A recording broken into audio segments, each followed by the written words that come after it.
All right, so you can see behind me how early we start the lighting design process. So all of this wiring in this closet was actually designed while the plans were being drafted with the architect. And so in this closet, we have our Lutron lighting control system, our security, our AV, you name it. So we're gonna go talk to Kevin over at Bravas so he can talk to you about what this is all about.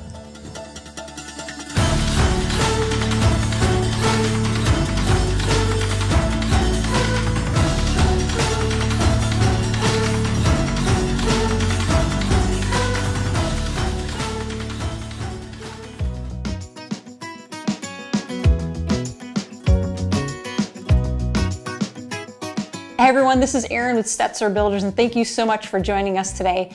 We have Kevin Roach with Bravas, who I absolutely love and adore, and every time I see him when he enters, Kevin, we're here to talk. Okay, TVs, talk to me. Talk to me about TVs. Like, what is going on in the world? Oh my gosh, it's like every year everyone's like, oh, have you seen the new 8K TV or the 24K TV or whatever the new buzzword's gonna be, right? Today, what we're seeing is higher resolution, brighter images, and larger sizes, and thinner platforms. And so TVs recognize now that, or TV manufacturers rather, recognize now that not only are they supplying a great experience from a visual presentation standpoint, but they want it to be something that looks really nice in the room. And so one of the best TVs that's had an incredible reception by clients and builders and designers and architects is the frame televisions. And so they mount really well. They mount on the wall like a picture frame. The actual mount folds into the body of the TV, so there's a zero gap between the wall and the television. And architecturally speaking, it's very rectangular and square. There's no build back. It just looks really beautiful. So it should look like a piece of art. It should look like a piece of art, yeah. When the TV's not on, you can have a picture of your family up there. You can have... You can, absolutely. And some people like to do that. Some people put art on it. And some people just leave it as a black screen that's on the wall that just looks better than the old black screen that was on the wall because it's mounted really clean. And so I think that just fits whatever kind of works for what their desires are. And so, but it works really well that way. And you've done tricky things, I know, like we have, you know, where you have a TV behind a mirror. Oh yeah. Like, so you have like lots of cool tricks too. Like, what are some other like fun? Yeah, so I think that, you know, I think of a long time ago, and when I say a long time ago, 10 years ago, and in technology terms, that's a long time, right? Yeah, so, right. So a long time ago we used to put TVs in like armoires and hutches and had doors that closed over things, and that was how we concealed our televisions, right? And I think as design has changed and architecture has changed over the years, that's not really the look that most people go for anymore, and so it's how do we actually hide them? And so sometimes they're hidden in lifts that come up. We have a project where we have them coming out of a wall that comes out, and so you can see them on the patio and then it folds back up and goes away, and so it still preserves this great view, right? And so there's a lot of ways, artwork that exposes a television that goes to it, not just the artwork that rolls up, but a physically great print with a good frame that exposes where the TV is located. We've done them where they actually flip around. It's a paneled wall, and then all of a sudden it bends out and it folds back and it's a TV on the front of it. That's cool. Yeah, like you said, mirror TVs, things for bathrooms or a bar, or different areas like that where you can have it look like a mirror when it's not on, and then when the TV turns on, it's beautiful, it's bright, it's colorful, it doesn't even look like it was a mirror before. And so there's amazing products that can happen with televisions. And then outside stuff, right? We see this huge growth of outdoor things. And so we're seeing outdoor projectors and screens so that you can have movie time by the pool, or, you know, a great television that can sit outside and we're not worried about, you know, the heat or the humidity or the pollen that kills things here in Houston, right? And so they're made to withstand those kind of environments and be something that's bright enough to actually view and enjoy during the day. Okay, so let's talk about lighting control. I can walk into this room here and hit a button, and that button tells the house what to do. Like, how does this work? Yeah, okay, good question, right? And so a lot of times we talk about what the end result is for the client and where they're going, but we really have to start talking about what happens at the very beginning of things. And we talk about it, instead of being very granular with the customer, we try to keep the conversation very high until we have to kind of dig down deep into it. And so in the instance of starting the conversation around lighting, what we do is we talk about very basic things like never coming home to a dark house, right? Your home is always well lit when you come home, so it's safe, it's secure. A button that says good night, right? You put your kids to bed, they go to bed, and you can hit a button that says goodnight, and so all the lights that in the house go off, except for the lights that you want to stay on, so that again, your home is safe, or that you can move through the home or wherever you are in the house. It works well that way.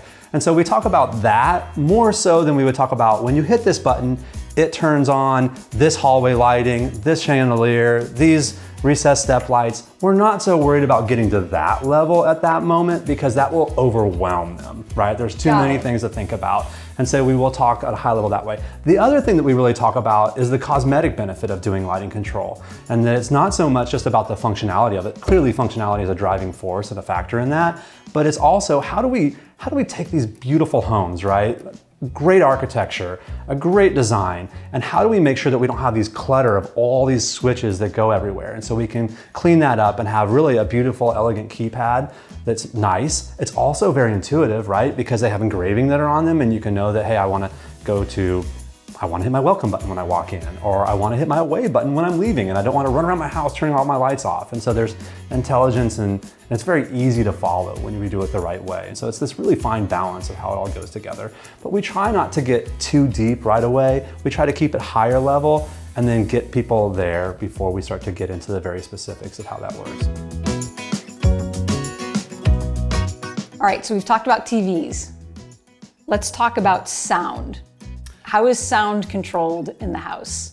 Yeah, that's a great question. So sound, it really breaks into a couple different components, right? You'd mentioned the control side of it. And then we also have the side of performance or even the aesthetic of what sound looks like today.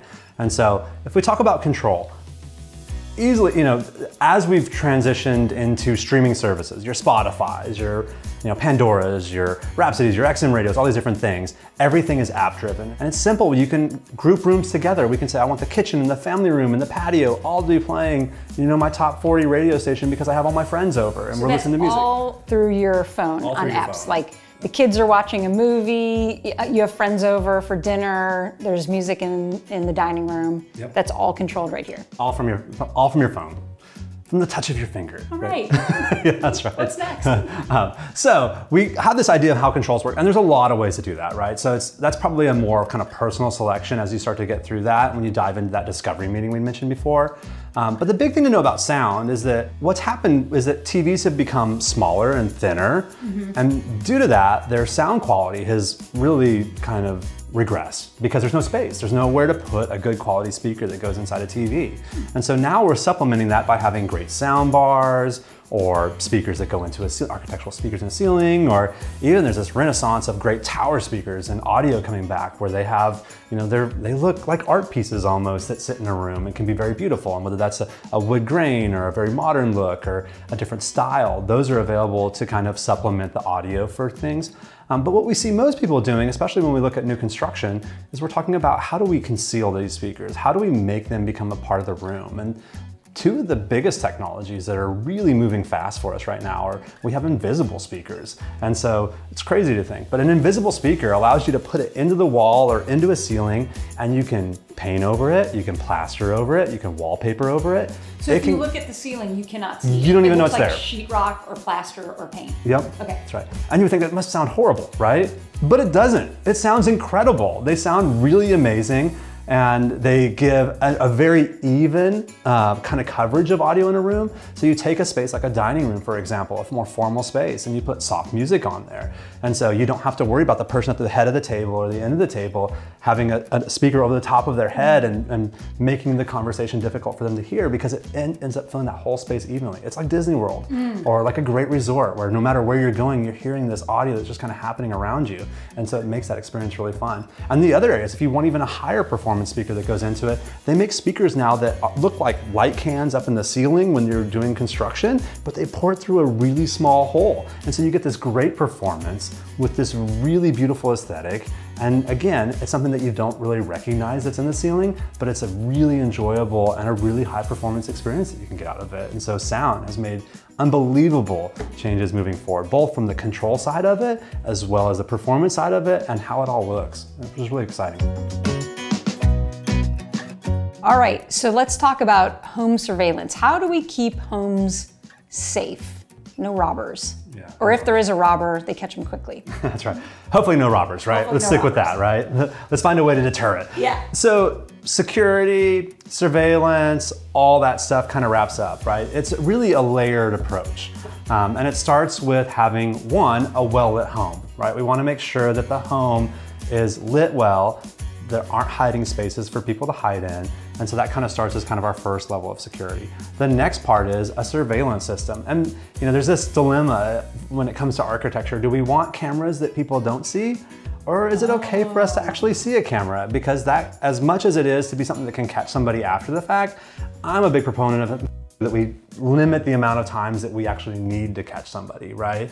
And so how do we do that? Through layers, right? And so we talk about surveillance cameras and where those are located, and we talk about whether it's on the house or it's on the perimeter. We talk about a security sign that's in the yard, maybe a beware of dog sign, having a well-lit home, and that's on the perimeter of the outside of the house, right? Once we get into the home, we make sure that we're wiring all our doors, all our windows, regardless of floor, for contact, so we know if anybody ever opens them.